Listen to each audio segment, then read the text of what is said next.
maybe this might be like a Like draft. practice. Yeah. Like, how do we start?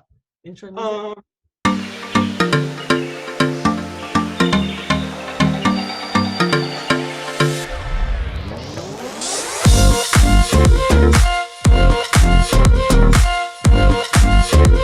Welcome. I was just gonna say welcome to our podcast. It's February 20th, 2021. So the date is 22021, which it's not that cool of a date. I thought it was. You'll cut it out. Very dry. Okay, Max, where in the world are you right now? I'm in Los Angeles, California.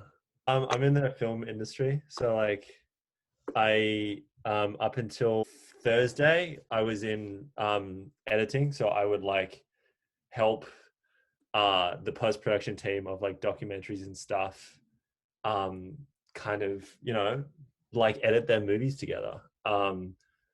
We're just about to finish 2 documentaries that are going to go on to like streaming services pretty soon. I'm not really allowed to talk about them too much, but can you talk about the one that has been on Netflix? Yeah, that's called The Playbook, and that was when I was like back as an intern at Harvard. I would like go to LA over the summers and like try to intern at like different production companies.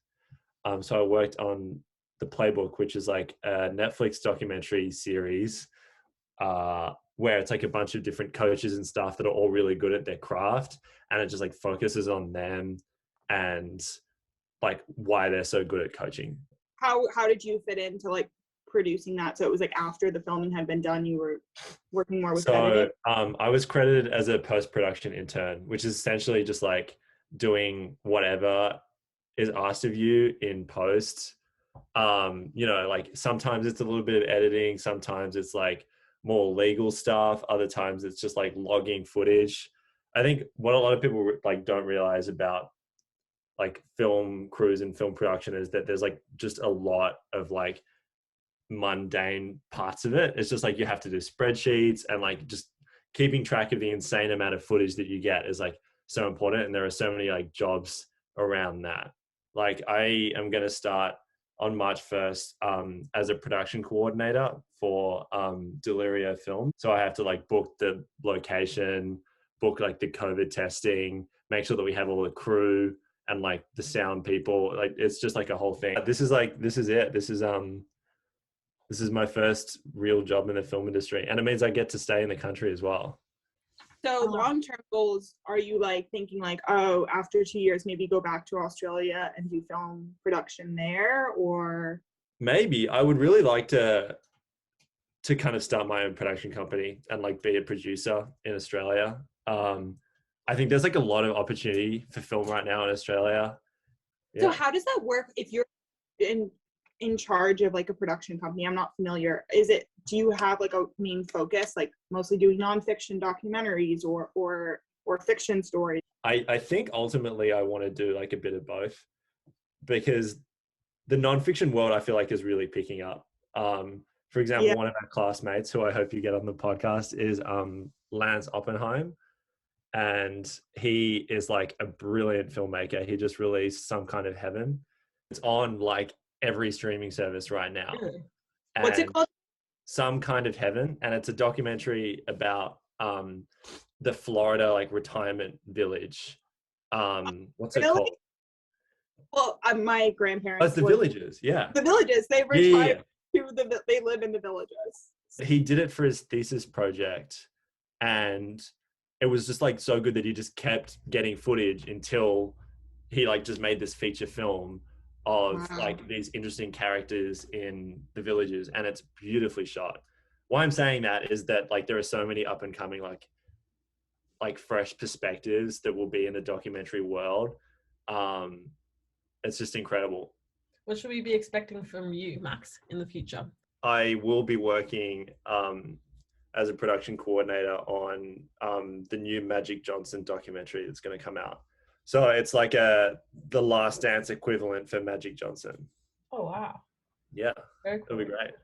Like long term, where do you see yourself at 50 years old, career-wise? 50? Oh my God. I want to be I want to be a producer in Australia and have my own production company, start employing like just young and talented like individuals, especially in Australia. They've got to be tangentially Australian, because I feel like we just need to like boost the Australian film industry somehow. Yeah. As a person that's been trying to get into the film industry since I was a freshman, if not earlier, it's just like very hard to break in. Mhm. And it's like fantastic when someone responds to you and gives you like advice or kind of helps you along your way. So I just like want to be able to do that for like the next generation of filmmakers, because it just means so much to me when like someone responds. Yeah. What's been your biggest moment so far like that, where someone's responded to you or something exciting's happened? I've got two. So the first is this producer at Delirio Films.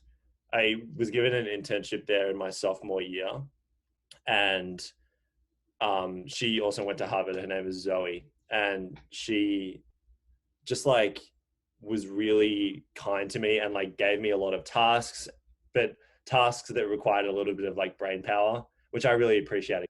And then the other one is another Harvard guy who went to the Harvard Business School. His name's Dan Lin, and he is like the head of Rideback, who produced like the Lego movie and like Sherlock Holmes, and are working on the new Avatar live action show. And he, even though he's like the CEO of his company, he responds to like literally every single person pretty much that emails him. So there are people like that in the industry. People that just like want to help you out, which is so cool. Please describe in detail what you had for dinner last night. Dinner last night. I had a piece of toast with some butter on it. What is your favorite accessory? That's a good one. Like that I wear on my body? Yeah, anywhere. I'd say I really, really like my sunglasses. Like a lot. They're just here. I just really like them because whenever I wear them, it's like associated with like being in the sun and being like outdoors and being like happy. Well, Mez, thank you very much for coming on our podcast. I've never done this before, and I think it shows. I think I talked too much about nothing. Any final words? No.